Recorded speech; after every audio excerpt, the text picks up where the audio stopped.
नमस्कार, मैं हूं आपके साथ रश्मि शर्मा और आप देख रहे हैं देश का number 1 news channel news 18 India. और हम बात करेंगे देश की सबसे बड़ी खबर की।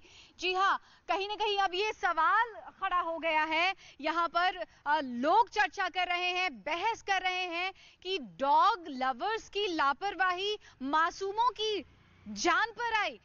हम बात कर रहे हैं दिल्ली से सटे गाजियाबाद की 3 सितंबर की ये घटना, जब शाम को पिटबुल ब्रीड के डॉग ने, कुत्ते ने एक 10 साल के मासूम पर जानलेवा हमला किया।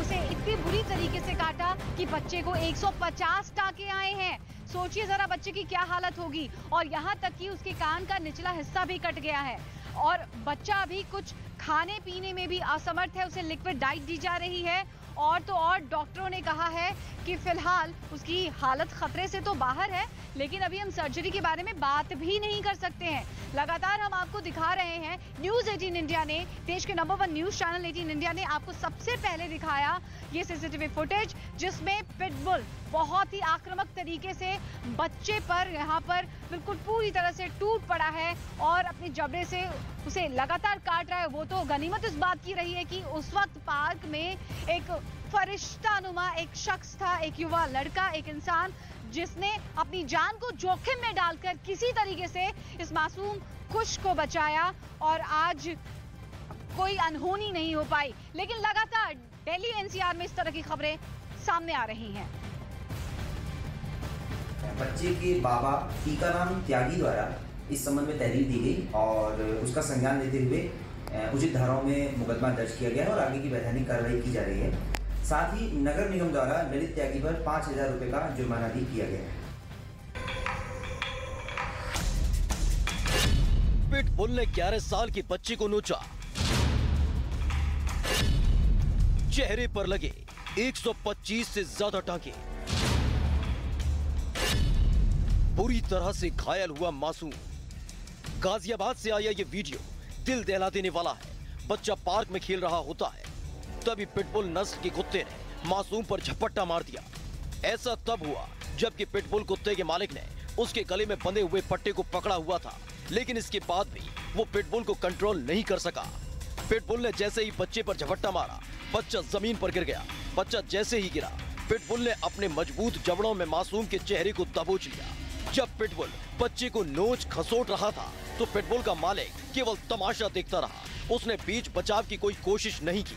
बच्चे की चीख पुकार सुनकर तुरंत ये शख्स मौके पर दौड़ता हुआ पहुंचा और अपनी जान जोखिम में डालकर मासूम को पिटबुल की पकड़ से बचाया। बच्चे को आनन फानन में अस्पताल ले जाया गया, जहां काफी मशक्कत के बाद डॉक्टरों ने बच्चे के चेहरे से बह रहे खून को रोका। डॉक्टरों को मासूम के चेहरे पर 125 से ज्यादा टांके लगाने पड़े। उसके मुंह पे 150-200 टांके हैं, जो एक तरफ का कान कट गया नीचे से और एक तरफ का पूरा गाल फट गया। दिल्ली के पास हुई इस घटना के बाद पिटबुल नस्ल के खूंखार कुत्ते पर नई बहस शुरू हो चुकी है, क्योंकि अभी पिछले 12 अगस्त को ही गुरुग्राम के सिविल लाइन में अपने काम पर जा रही महिला को पिटबुल ने बुरी तरह घायल कर दिया था। लखनऊ में पिटबुल ने अपनी मालकिन को बुरी तरह नोच खसोट दिया, जिससे उनकी मौत हो गई। यही नहीं, मेरठ के मवाना इलाके में सालिम नाम के नाबालिग पर पिटबुल ने हमला कर दिया। पिटबुल ने युवक का जबड़ा पकड़ लिया था। नाबालिग बच्चे को छुड़ाने के लिए लोगों ने पेचकस डालकर सालिम को छुड़ाया।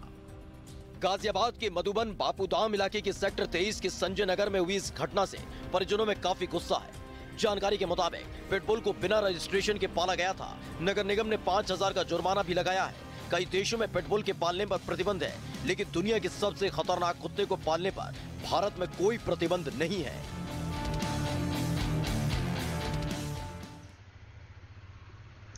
हम आपको ये बता दें कि ये बहुत ही बड़ी लापरवाही का मसला रहा है। पिटबुल, जिसे कहा जाता है कि दुनिया में सबसे खतरनाक ब्रीड का ये डॉग है, कुत्ता है, उसके बावजूद यहाँ पर इस कुत्ते के मालिक की हम बात करें तो उनकी लापरवाही देखने को मिली है।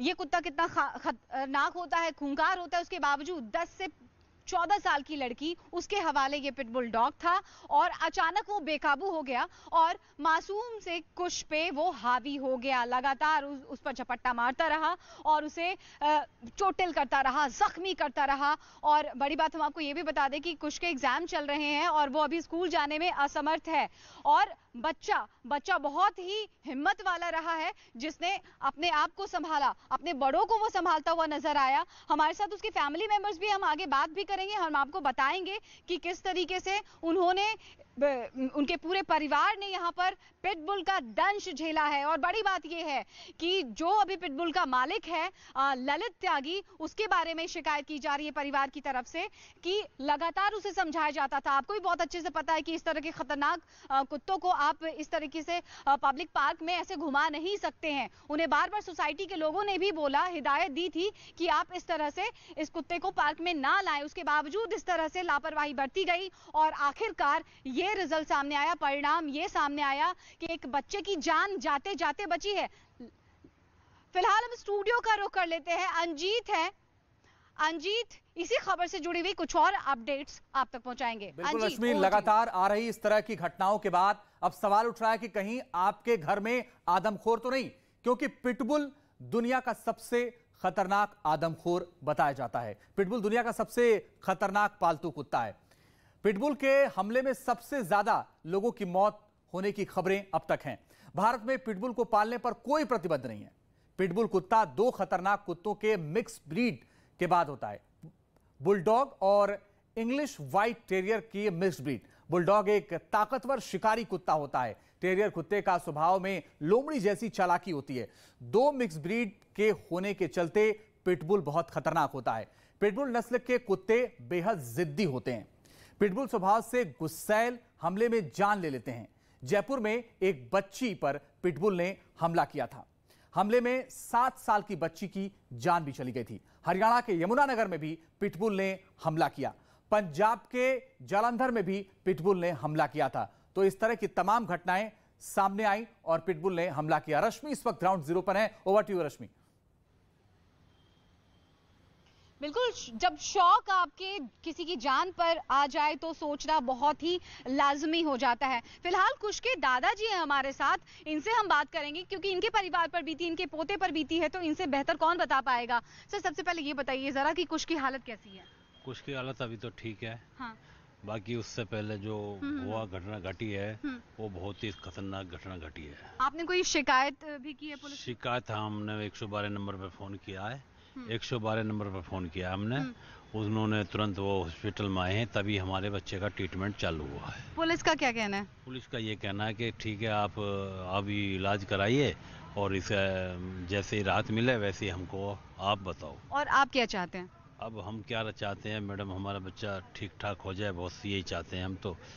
बाकी परिवार की और यहाँ क्या नाम गली मोहल्ले की बात अच्छा, आपके परिवार के लोग कह रहे हैं कि लगातार ललित को हिदायत दी जाती थी कि वो पार्क में ना आए, तो ऐसे भी उनको देखा गया है कि वो खुला छोड़ देते थे अपने कुत्ते को? नहीं, मैंने तो नहीं देखा। आपकी मिसेस ने, आपकी वाइफ ने कहा? हाँ, देखा होगा बाद में। हम सब इकट्ठे तो रहते नहीं है, हम ऑफिस में तो वो घर में है। देखा होगा तो उन्होंने बोला भी है कि भाई तुम इस बच्चे इसे थाम के रखिए आप और इसे बांध के रखिए, इसका मशीका लगाइए, वो लगाइए, मास्क लगाइए। मास्क लगाने के बाद निकालो और क्या नाम उससे ना क्या किसी अच्छे आदमी का या अच्छे नौकर का आप इस्तेमाल करो जो इसे संभाल सके। अच्छे तुम बच्चे को लेके भेज देते हो, ये बच्चा तुम्हारे यहाँ ठीक नहीं है, पिटबुल कुत्ता है, किसी को नुकसान पहुँच गया तो उससे बहुत बड़ा हादसा हो सकता है। देखिए, बहुत बड़ा हादसा हो सकता है और बहुत बड़ा हादसा हो भी गया है। हम लगातार देश के कोने कोने से इस तरह की खबर देख रहे हैं और दिल्ली एनसीआर में इस तरह की खबरें लगातार बढ़ गई हैं। और सबसे बड़ी बात यह है कि अब पेट को पालने का ट्रेंड सा शुरू हो गया है। हर दूसरे तीसरे घर में आप देखेंगे किसी ने कुत्ता जरूर पाल रखा है। अलग अलग ब्रीड हो सकती है। तो हम आपको बताते हैं कि हम अलग अलग घटनाओं की जिक्र कर रहे हैं, बार बार बात कर रहे हैं। गाजियाबाद में एक और घटना सामने आई जब आपने देखा, पूरे हिंदुस्तान ने देखा कि किस तरीके से लिफ्ट में एक महिला अपने कुत्ते के साथ मौजूद थी और कुत्ते ने अचानक बच्चे को काट लिया। और सबसे बड़ी हैरानी, परेशानी वाली बात यह रही है कि महिला ने उस बच्चे को बचाने की भी कोशिश नहीं की, संभालने की भी कोशिश नहीं की और ऐसे बर्ताव किया जैसे तो कुछ हुआ ही ना हो। और लिफ्ट से निकलते निकलते भी एक बार कुत्ते ने फिर बच्चे को लपकने की कोशिश की। वो तो गनीमत रही कि दोबारा उसने नहीं काटा, लेकिन महिला की बेदर्दी साफ झलक गई। तस्वीर लगातार हम आपको दिखा रहे हैं, ये सीसीटीवी फुटेज लगातार हम आपको दिखा रहे हैं। तो देखिए किस तरह से अलग अलग घटनाएं सामने आ रही हैं। गाजियाबाद की दूसरी घटना भी बताई हमने, और गाजियाबाद की फिलहाल यहाँ पर सेक्टर 23 की भी बात बता रहे हैं, ए ब्लॉक की ये घटना जहां पर जिस पार्क में मौजूद है। और मैं आपको फिर से दिखाती हूँ, मेरे ठीक पीछे वो सीसीटीवी कैमरा लगा है जिसकी वजह से ये पूरी घटना रिकॉर्ड हो पाई। एक और घटना हम आपको दिखाते हैं, नोएडा की घटना, जहां पर एक डिलीवरी बॉय पर अचानक कुत्ते ने हमला कर दिया, उसे काट लिया, और वो भी लिफ्ट की ही घटना है। सोचिए जरा कि किस तरीके से लोग दहशत में आ गए हैं। वो कुत्ते जिनको लोग ये सोच के पाला करते थे कि वो वफादारी के सबसे बड़े प्रतीक हैं, और कहीं ना कहीं और कुछ ब्रीड ऐसी हैं जो कि वाकई खतरनाक है, बहुत ही आक्रामक होते हैं उस ब्रीड के कुत्ते। जैसे हम बात कर रहे हैं पिटबुल की, लगातार हम जर्मन शेफर्ड की बात करते हैं, ऐसे कई कुत्ते हैं कई अलग अलग ब्रीड के। तो इस तरीके की घटना लगातार सामने आ रही है। तो हम लगातार अलग अलग घटना बता रहे हैं कि किस तरीके से अगर आपके घर में कुत्ते हैं और आप सोच रहे हैं कि आप अपनी शौक के लिए पाल रहे हैं, प्यार मोहब्बत के लिए पाल रहे हैं, तो वो आदमखोर भी हो सकते हैं। यहाँ तक कि ना सिर्फ स्ट्रेंजर्स के लिए, अनजान लोगों के लिए, वो आपकी जान के लिए भी खतरा हो सकते हैं। अलग अलग तस्वीर लगातार न्यूज़ 18 इंडिया आपको दिखा रहा है, अलग अलग घटनाओं की बात कर रहा है। आपको भी सतर्क और सावधान होगा। और देश में चर्चा छिड़ पड़ी है कि क्या, चलिए अब हम आपको दिखाते हैं कि इस मसले पर डॉक्टरों का क्या कहना है और अभिनव वर्मा का क्या रिएक्शन है, उनका क्या कहना है, सुनिए जरा। पिटबुल ने एक नया ताज़ा जो मामला आया है, गाजियाबाद से आया है, जहां पर एक बच्चे पर हमला कर देता है पिटबुल, और उसको 100 टाके लगे हुए हैं। किस तरीके से वो इंसिडेंट है, क्या आपने उसमें देखा, आपने भी उस पर रिसर्च किया होगा? देखिए, घटना काफ़ी खेदजनक है और इस तरह की घटनाएं नहीं होनी चाहिए। जैसा कि देखने में आता है कि पिटबुल हिंसक प्रवृत्ति का माना जाता है, और किसी डॉग पे हम लोग ऐसा आरोप नहीं लगा रहे हैं, लेकिन ऐसे इंसिडेंसेस खासतौर पे पिटबुल और टेरियर ब्रीड्स और अफगानी हाउंड्स, इस टाइप और साइबेरियन हस्की, इस टाइप के ब्रीड्स के साथ ऐसे इंसिडेंट्स देखे गए हैं। तो ये माना जा रहा है कि मतलब ये ब्रीड्स, इस टाइप की ब्रीड्स थोड़ा सा एग्रेसिव टाइप की ब्रीड्स रहती हैं। तो ऐसी एग्रेसिव ब्रीड्स पालने से पहले थोड़ा इनका बिहेवियरल स्टडी भी करने की आवश्यकता रहती है, और किसी परफेक्ट ट्रेनर के द्वारा इनकी ट्रेनिंग करवाई जानी चाहिए, और एक पपी लेवल से ही इनको घर में पालना चाहिए, जिससे कि आपके घर के एनवायरनमेंट और आपके बिहेवियर को और आपकी उसके शेड्यूल को कायदे से फॉलो कर सकें। तो डॉक्टर अभिनव वर्मा को आप सुन रहे थे, उनका साफ कहना है कि पिटबुल ब्रीड जैसे डॉग्स जो होते हैं, पहले आपको उनकी बिहेवियर की स्टडी करनी पड़ेगी। क्या आपको लगता है कि आपके आसपास, आपकी सोसाइटी, आपके पड़ोस में जो कुत्ते पल रहे हैं, वो भी खास तौर पर ऐसे आक्रामक कुत्ते, क्या उनके मालिकों ने इस तरह की कोई ट्रेनिंग ली है? जाहिर सी बात है, अगर हम इस घटना का एग्जांपल ले, उदाहरण ले, जब हमने ललित त्यागी से बात की तो उन्होंने तो साफ कह दिया यहाँ पर कि उनके कुत्ते में इस तरह का कोई बिहेवियर नहीं देखा गया था, वो आक्रामक नहीं था, वो कूल एंड काम रहता था, बच्चे सोसाइटी के उसके साथ खेलते थे। लेकिन बड़ी बात यह है कि अगर हम ऐसे पार्क की बात करें जहां पर इस वक्त हम मौजूद है, जहां पर ये घटना घटी है, तो कैसे इस तरह की पब्लिक प्लेसेस पे इस तरह के खतरनाक कुत्तों के साथ ये मालिक आ जा सकते हैं, उन्हें घुमा सकते हैं। और बड़ी बात यह है, आपने भी कई बार नोटिस किया होगा, और हो सकता है कि आपने उसे टाल दिया हो, आपने उसे नजरअंदाज कर दिया हो, क्योंकि आपके साथ वो घटना अभी तक नहीं घटी है। लेकिन हमें यहाँ पर सजग होना पड़ेगा, इन तमाम उदाहरणों को नजीर समझना पड़ेगा, तभी आगे हम किसी अनहोनी को रोक सकते हैं।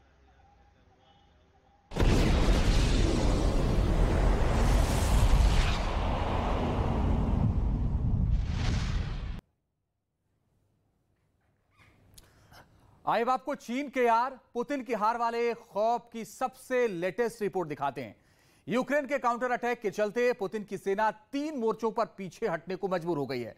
यूक्रेन ने ऐसे 3 वीडियो जारी किए हैं जिससे रूस तिलमिला उठा है। आशंका है कि रूस को हार से बचाने के लिए पुतिन परमाणु प्रहार कर सकते हैं। आखिर यूक्रेन को न्यूक्लियर अटैक का खतरा क्यों सताने लगा, देखिए इस रिपोर्ट में।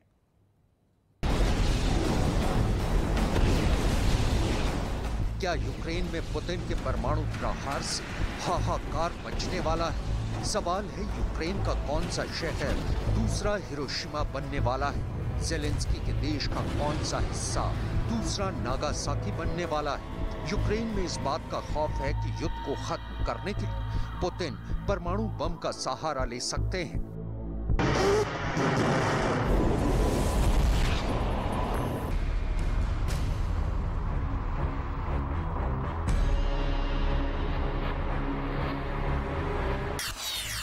अगर ऐसा हुआ तो जंग की तस्वीर पूरी तरह से बदल जाएगी। जिस बम को तबाही का दूसरा नाम कहा जाता है, मानवता का सबसे बड़ा दुश्मन माना जाता है, वो एटम बम अगर यूक्रेन पर गिरा तो यूक्रेन की धरती से लेकर आसमान तक सिर्फ विनाश ही दिखेगा, क्योंकि एटम बम के फटने से सर्वनाश होता है। यूक्रेन के सेना प्रमुख ने बहुत बड़ा दावा किया है। उनके इस दावे का जिक्र करते हुए ब्रिटेन के मशहूर अखबार डेली मेल ने एक स्पेशल रिपोर्ट छापी है। दावा ये है कि यूक्रेन युद्ध में रूस न्यूक्लियर हथियार का इस्तेमाल कर सकता है। यूक्रेन के सेना प्रमुख ने दावा किया है कि यूक्रेन युद्ध में रूस के टैक्टिकल न्यूक्लियर हथियार के इस्तेमाल का खतरा बहुत बढ़ गया है। टैक्टिकल न्यूक्लियर हथियार क्या होते हैं, कैसे काम करते हैं, इसे आगे बताएंगे। अभी बस इतना जान लीजिए कि ये छोटे एटम बम भी तबाही ठीक वैसे ही लाते हैं जैसे बड़े एटम बम। और अगर यूक्रेनी सेना के कमांडर इन चीफ वालेरी जालुझनी की आशंका सच साबित हुई तो तबाही आनी तय है। माना जा रहा है कि यूक्रेन में रूस टेक्निकल न्यूक्लियर हथियार चला सकता है।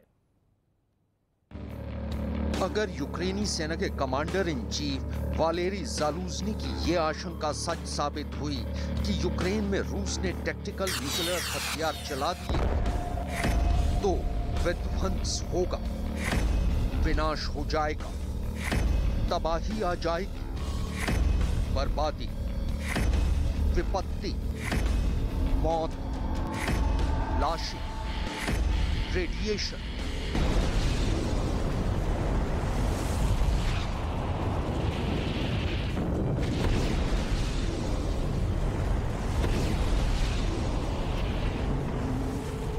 यूक्रेन में रूस न बम चलाएगा, न मिसाइल बरसाएगा, न ही टैंक गरजेगा, न फाइटर जेट बारूद बरसाएंगे, फिर भी आधे यूक्रेन में हाहाकार मच जाएगा।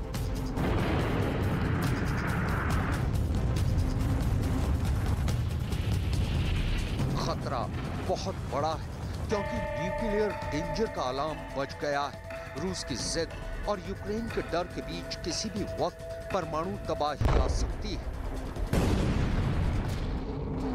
ऐसे में बड़ा सवाल है, रूस यूक्रेन के किन किन शहरों पर टैक्टिकल न्यूक्लियर बम बरसा सकता है। हम इसे भी बताएंगे, लेकिन उससे पहले आप स्मॉल साइज एटम बम को जान लीजिए, जिसे दुनिया टैक्टिकल न्यूक्लियर वेपन कहती है। आमतौर पर परमाणु हथियार दो तरह के होते हैं, एक स्ट्रेटेजिक परमाणु हथियार और दूसरे टैक्टिकल परमाणु हथियार, यानी छोटे परमाणु बम जो सीमित दायरे में तबाही मचाते हैं। छोटे एटम बम रूस के सबसे महाविनाशक हथियारों में से एक है। हालांकि ये बड़े परमाणु बम से कम तबाही मचाते हैं, लेकिन ये तबाही यूक्रेन युद्ध की तस्वीर बदलने वाली साबित होगी।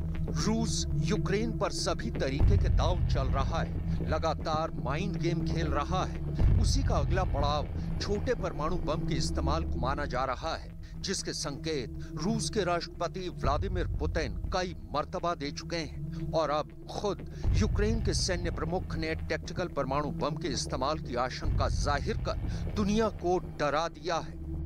सवाल है, अगर ऐसी नौबत आई तो रूस की सेना यूक्रेन में कहां-कहां टैक्टिकल न्यूक्लियर बम फोड़ सकती है। पहला हमला कीव पर हो सकता है, दूसरा हमला खार्किव पर हो सकता है, तीसरा हमला खेरसान पर हो सकता है। दावा किया जा रहा है कि पुतिन अपने जखीरे का सबसे खतरनाक बम यूक्रेन के खिलाफ इस्तेमाल करने का मन बना चुके हैं। ब्रिटिश खुफिया एजेंसी को ये भी अंदेशा है कि अगर रूस ने यूक्रेन के खिलाफ छोटे न्यूक्लियर बम इस्तेमाल किया तो इसके विनाशकारी नतीजे हो सकते हैं। अगर रूस ने अपना मीडियम पावर यानी 10 किलोटन ताकत वाला टैक्टिकल न्यूक्लियर बम यूक्रेन की राजधानी कीव पर गिरा दिया तो आग के चलते 200 मीटर तक सब कुछ जलकर खाक हो जाएगा। एयर ब्लास्ट 1 के बाद 1 किलोमीटर तक झटके महसूस होंगे, 5 किलोमीटर तक रेडिएशन फैल जाएगा जो न सिर्फ जानलेवा होगा बल्कि पीढ़ियों को बीमार करेगा। 1 लाख से ज्यादा लोग मारे जाएंगे। एयर ब्लास्ट 2 में 2 किलोमीटर तक इमारतें ध्वस्त हो जाएंगी। 6 किलोमीटर तक थर्मल रेडिएशन का असर होगा। 2 लाख लोग रेडिएशन की चपेट में आएंगे। एयर ब्लास्ट 3 के बाद 15 किलोमीटर तक खिड़कियों के शीशे टूट सकते हैं। 20 किलोमीटर के दायरे तक तबाही मचेगी। बड़ा सवाल है, यूक्रेन पर परमाणु हमले का खतरा क्यों बढ़ गया है? जवाब है ये video number 1, video number 2, video number 3। जब पुतिन की सेना ने किसी भी तरह की रहम दिखाने से इनकार कर दिया तो यूक्रेन ने भी अपनी पूरी ताकत झोंक दी है। फिलहाल यूक्रेन, खार्किव, पूर्वी डोनाबास और खैरसान में 3 मोर्चों पर जंग जारी है और इन्हीं तीनों मोर्चों पर रूस की सेना पीछे हटने को भी मजबूर हो गई है। फिलहाल यूक्रेन में 3 मोर्चों पर जंग बहुत तेज हो गई है। ब्रिटेन के रक्षा मंत्रालय के मुताबिक उत्तर में खार्किव के पास लड़ाई चल रही है। पूर्वी डोनबास में फाइट और टाइट हो गई है और दक्षिण में खैरसान के पास यूक्रेन रूस को जबरदस्त टक्कर दे रहा है। इन तीनों मोर्चों पर रूस की सेना पीछे हटने को मजबूर हो गई है। जंग के मैदान से जो तस्वीरें आ रही हैं, वो रूस की जग हंसाई कर रही हैं। इसे खार्किव का वीडियो बताया जा रहा है। यूक्रेन का दावा है कि उसकी सेना ने रूस के Su-25 ग्राउंड अटैक एयरक्राफ्ट को मार गिराया है। उस वीडियो को जारी कर यूक्रेन ने दावा किया कि रूस के इस लड़ाकू विमान को उसकी सेना ने man portable air defence missile से तबाह कर दिया। यूक्रेन के काउंटर अटैक के दूसरे वीडियो को देखिए। इस वीडियो में जो हेलीकॉप्टर दिख रहा है वो यूक्रेन का है। इस वीडियो में दिख रहा है कि यूक्रेन के 2 हेलीकॉप्टर रूस के सैन्य ठिकानों पर रॉकेट लॉन्च कर रहे हैं। इस वीडियो को साझा कर यूक्रेन ने तो यहां तक दावा किया है कि उसकी सेना ने रूस के उस वेयर हाउस को ही उड़ा दिया जहां रूस ने अपने S-300 मिसाइल जमा कर रखे थे और वहीं से खार्किव पर वो लगातार मिसाइल स्ट्राइक कर रहा था। अब इस तीसरे वीडियो को देखिए। इस वीडियो में घुटने पर बैठे ये रूस के सैनिक हैं। उनके हाथ पीछे बंधे दिखाई दे रहे हैं। यूक्रेन का दावा है कि इन्हें बंधक बनाया गया है। अब इस चौथे वीडियो को भी देख लीजिए। यह वीडियो रूस की सेना की साख पर पट्टा लगा रहा है। रूस की 127वीं रेजिमेंट के कमांडर्स पर आदेश न मानने का आरोप लगा है। आर्मी कोर के इन कमांडर्स ने यूक्रेन के दक्षिणी शहर खेरसॉन में लड़ाई करने से इनकार कर दिया था। अब यहाँ पर कमांडर्स के अंदर ही बगावत हो गई है। यूक्रेन में दक्षिणी ऑपरेशन कमांड की इंटेलिजेंस की तरफ से ये जानकारी दी गई। जिन सैनिकों ने बगावत की है उन्होंने अपने सीनियर्स से कहा कि वो अब युद्ध नहीं लड़ सकते हैं क्योंकि ना तो पानी है और ना ही उन्हें राशन मिला है। सिर्फ इतना ही नहीं, कई सैनिकों को तो उनकी सैलरी तक नहीं मिल सकी है।